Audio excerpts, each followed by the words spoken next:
18 अप्रैल 1971 मन के भावों को जानने की विधि तथा फायदे। सभी जो भी यहाँ बैठे हैं, सभी मनमनाभव की स्थिति में स्थित हो। जो स्वयं मनमनाभव की स्थिति में स्थित हैं वो औरों के मन के भाव को जान सकते हैं।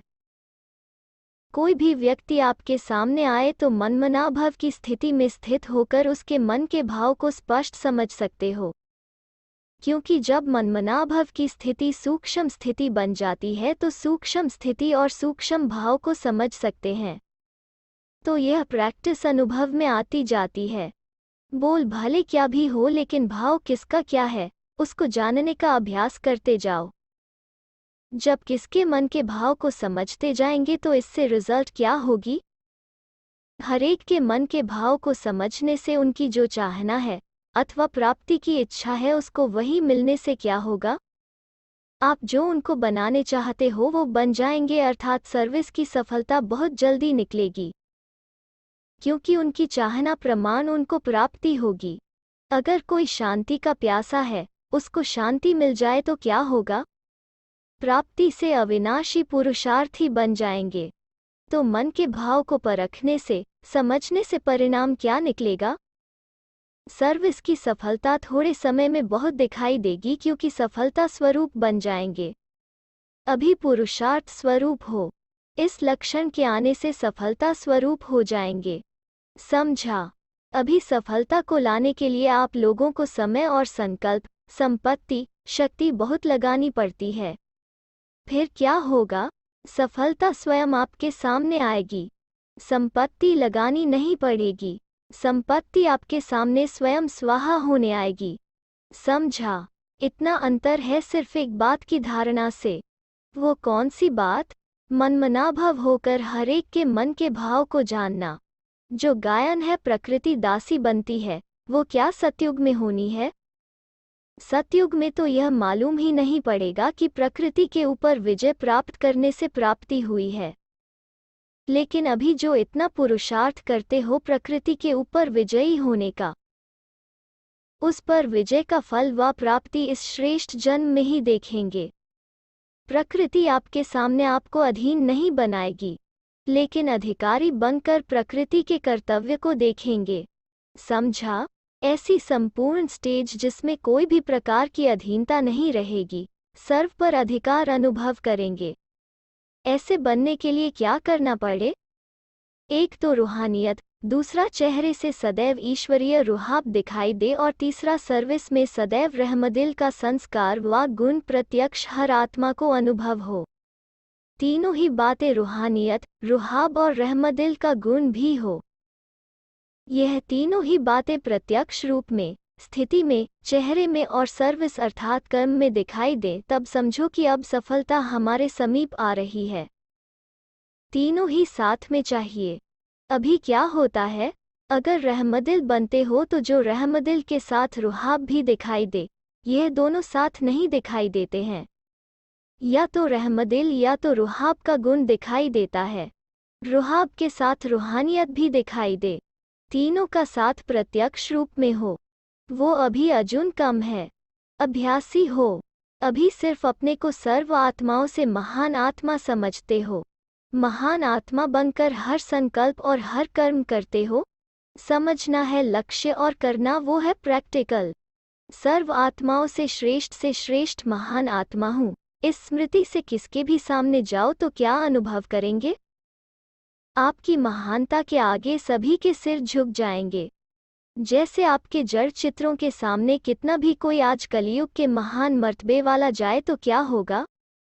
सिर झुकाएंगे। जब चित्रों के आगे सिर झुक जाता है तो क्या चैतन्य चरित्रवान, सर्व गुणों में बाप समान चैतन्य मूर्त के सामने सिर नहीं झुकाएंगे? या समझते हो कि यह रिजल्ट भविष्य की है, अभी होना है? कब? अंत में भी कितना समय पड़ा है? अगर झुककर झुकाया तो क्या बड़ी बात है? यह जो लक्ष्य रखते हो कि कहाँ सर्विस के कारण झुकना पड़ेगा, यह लक्ष्य रांग है। इस लक्ष्य में ही कमजोरी भरी हुई है। जब बीज ही कमजोर है तो फल क्या निकलेगा? कोई भी नई स्थापना करने वाला यह नहीं सोचता कि कुछ झुक करके करना है।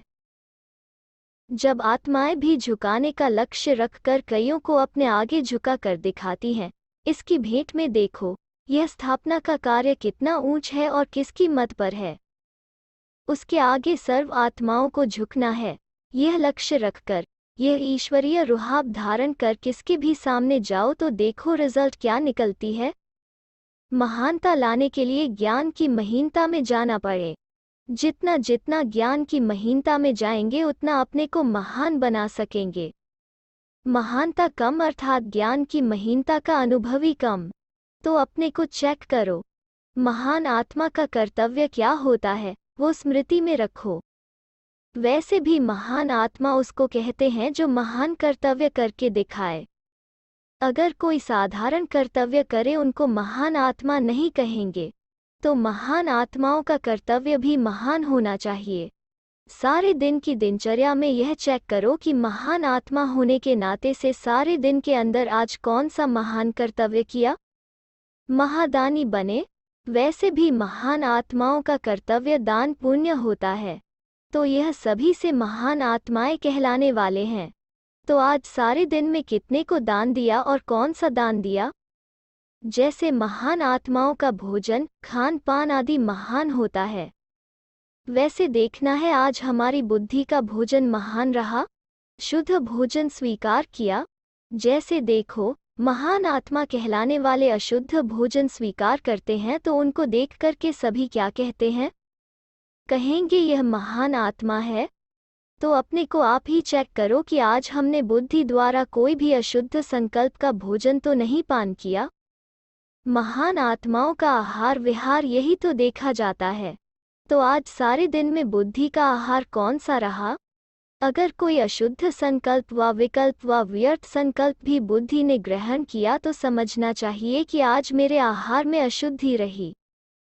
जो महान आत्मा होते हैं उनके हर व्यवहार अर्थात चलन से सर्व आत्माओं को सुख का दान देने का लक्ष्य होता है। वो सुख देता है और सुख लेता है। तो ऐसे अपने आप को चेक करो कि महान आत्मा के हिसाब से आज के दिन कोई को भी दुख दिया वालिया तो नहीं। पुण्य का कार्य क्या होता है। पुण्य अर्थात किसको ऐसी चीज देना जिससे उस आत्मा से आशीर्वाद निकले, इसको कहते हैं पुण्य का कर्तव्य। जिसको सुख देंगे उसके अंदर से आपके प्रति आशीर्वाद निकलेगी। तो यह है पुण्य का काम। और मुख्य लक्षण है अहिंसा। आप सारे दिन में यह भी चेक करना कि कोई हिंसा तो नहीं की। कौन सी हिंसा होती है जिसको चेक करना है। आप अपने को डबल अहिंसक कहलाती हो ना। मनसा में अपने संस्कारों से युद्ध भी बहुत चलती है, तो माया को मारने की हिंसा करते हो ना। युद्ध होते हुए भी इसको अहिंसा क्यों कहते हैं, क्योंकि इस युद्ध का परिणाम सुख और शांति का निकलता है।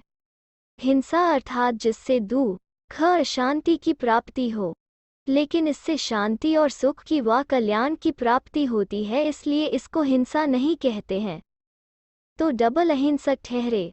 तो महान आत्माओं का यह जो लक्षण गाया हुआ है वो भी देखना है। आज के सारे दिन में किसी भी प्रकार की हिंसा तो नहीं की। अगर कोई शब्द द्वारा किसकी स्थिति को डगमग कर देते हैं तो यह भी हिंसा हुई। जैसे तीर द्वारा किसको घायल करना हिंसा हुई ना। इस प्रकार अगर कोई शब्द द्वारा कोई की ईश्वरीय स्थिति को डगमग अर्थात घायल कर दिया तो यह हिंसा हुई ना। असली सतोप्रधान संस्कार व जो अपने ओरिजिनल ईश्वरीय संस्कार आत्मा के हैं उनको दबाकर दूसरे संस्कारों को प्रैक्टिकल में लाते हैं, तो मानो जैसे कि किसका गला दबाया जाता है तो वो हिंसा मानी जाती है। तो अपने ओरिजिनल अथवा सतोप्रधान स्थिति के संस्कारों को दबाना यह भी हिंसा है। समझा। तो यह सभी लक्षण कहाँ तक प्रैक्टिकल में हैं वो चेक करना है। अब समझा महान आत्मा के लक्षण क्या हैं। सारे दिन दान भी करते रहो, पुण्य का कर्म भी करो और अहिंसक भी बनो। तो बताओ स्थिति क्या बन जाएगी। फिर ऐसी महीनता में जाने वाले, संपूर्ण स्थिति में स्थित रहने वाले महान आत्माओं के आगे सभी जरूर सिर झुकाएंगे। स्थूल सिर झुकाएंगे क्या। सिर होता है सभी से ऊंचा, तो सिर झुकाया गोया सारा झुकाया। तो आजकल जो अपने को ऊंच महान समझते हैं वह अपने कर्तव्य को ऊंच महान समझते हैं, वो सिर झुकाएंगे अर्थात महसूस करेंगे कि इस श्रेष्ठ कर्तव्य के आगे हम सभी के कर्तव्य तो कुछ भी नहीं है। अपनी श्रेष्ठता को श्रेष्ठ न समझ साधारण समझेंगे तो इसको कहते हैं सर्व आत्माएं आपके आगे सिर झुकाएंगी। अब समझा क्या चेक करना है? सारे दिन में महान आत्मा के जो महान कर्तव्य व लक्षण हैं वो कहाँ तक प्रैक्टिकल में लाए? फिर यह रिजल्ट पूछेंगे। पहले सुनाया था ना कि आप त्रिमूर्ति बाप के बच्चे हो, तो आपसे त्रिमूर्ति लाइट दिखाई दे अर्थात आप एक एक द्वारा 3 लाइट का साक्षात्कार हो। कोई भी आपके सामने आए तो एक तो मस्तक से मणि दिखाई दे, दूसरा दोनों नयनों से ऐसा अनुभव हो जैसे कि 2 लाइट के बल्ब जग रहे हैं, और तीसरा मस्तक के ऊपर लाइट का क्राउन दिखाई दे। इन तीनों लाइट्स का साक्षात्कार हो।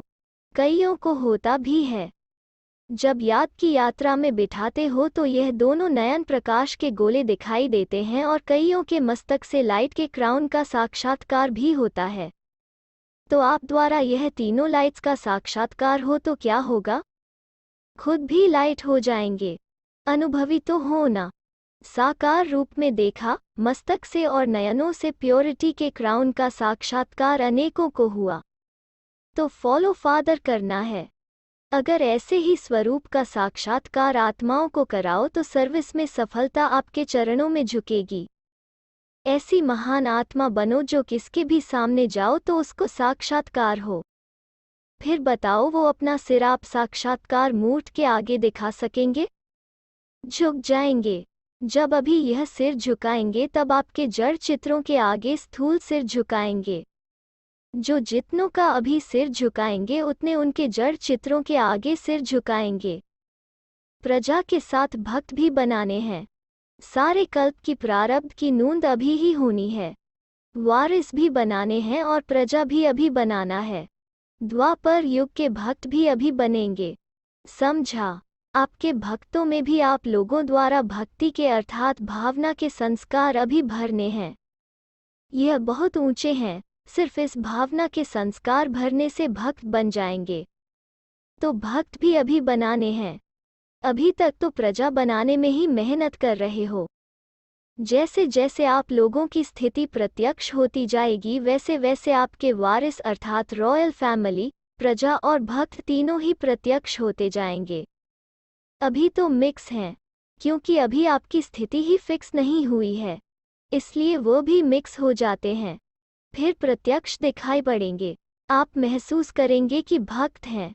यह भी महसूस करेंगे क्योंकि त्रिकालदर्शी का गुण प्रत्यक्ष हो जाएगा, तो अपनी भी तीनों कालों की प्रारब्ध को स्पष्ट देख सकेंगे। दिव्य दृष्टि से नहीं, प्रत्यक्ष साक्षात्कार करेंगे। अच्छा, 19 अप्रैल